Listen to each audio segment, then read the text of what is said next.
Solar thermal power plant inspire అవార్డ్స్లో state లెవెల్కు select అయినటువంటి బ్యూటిఫుల్ ప్రాజెక్ట్. ఇందులో మనము పాత డిష్ గోళాన్ని ఒకటి తీసుకున్నాము.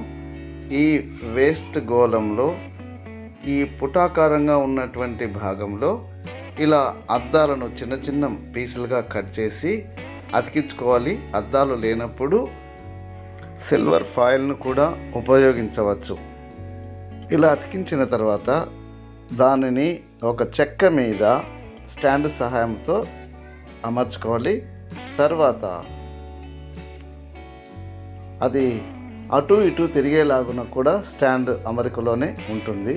మరి ఇలా అమర్చిన తర్వాత ఇది ఒక పుటాకార దర్పణంలా పనిచేస్తుంది. ఈ పుటాకార దర్పణంలో ఫోకల్ పాయింట్ వద్ద విపరీతమైన వేడి వస్తుంది. ఈ ప్రాంతం వద్ద వస్తువులు ఉంచినప్పుడు ఏం జరుగుతుందో గమనించండి. ఇలా ఎండలో పెట్టినటువంటి దాన్ని పిల్లల చేత ప్రయోగం చేయడం జరిగింది. చూడండి, పుటాకార దర్పణం యొక్క ఫోకల్ పాయింట్ పేపర్ ఉంచినప్పుడు అక్కడి నుంచి పొగలు వస్తున్నాయి. ఆ తర్వాత ఏం జరుగుతుందో మీరే గమనించండి.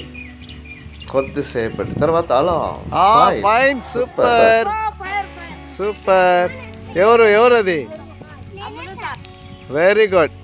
ఇప్పుడు ఎండిన ఆకును ఇలా సుజాతమ్మ గారు ఆ దర్పణం యొక్క ఫోకల్ పాయింట్ వద్ద ఉంచినారు. చూడండి, గమనిద్దాం. అది తొందరలోనే చూడండి నిప్పు. వావ్, చూడండి, ఇక్కడ చూడండి.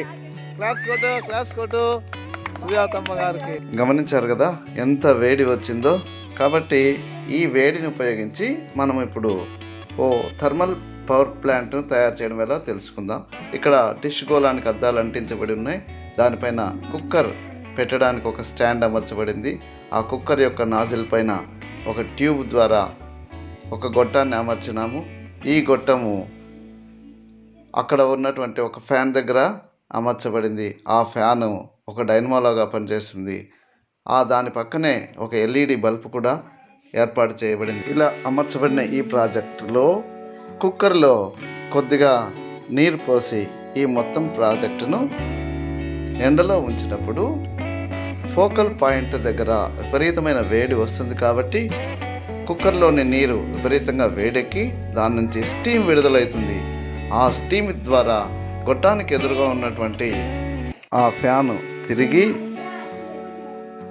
విద్యుత్తు ఉత్పత్తి అవుతుంది. అక్కడ అమర్చబడినటువంటి ఎల్ఈడి లైట్ కూడా వెలుగుతుంది. ఈ విధంగా మనము థర్మల్ పవర్ను ఉత్పత్తి చేయవచ్చు. ఈ ప్రాజెక్టు ఎలా తయారు చేయాలనో, దానికి అవసరమైనటువంటి వస్తువులు ఏమిటో, ఎలా పనిచేస్తుందో, ఇలా అన్ని వివరాలు పూర్తిగా ఇక్కడ ఇవ్వబడినటువంటి మ్యాటర్ నందు లభిస్తుంది. కాబట్టి మీరు కూడా ప్రయత్నించి ఈ ప్రాజెక్టును తయారు చేసుకొని మీరు కూడా స్టేట్ లెవెల్కి వెళ్ళాలని కోరుతున్నాను.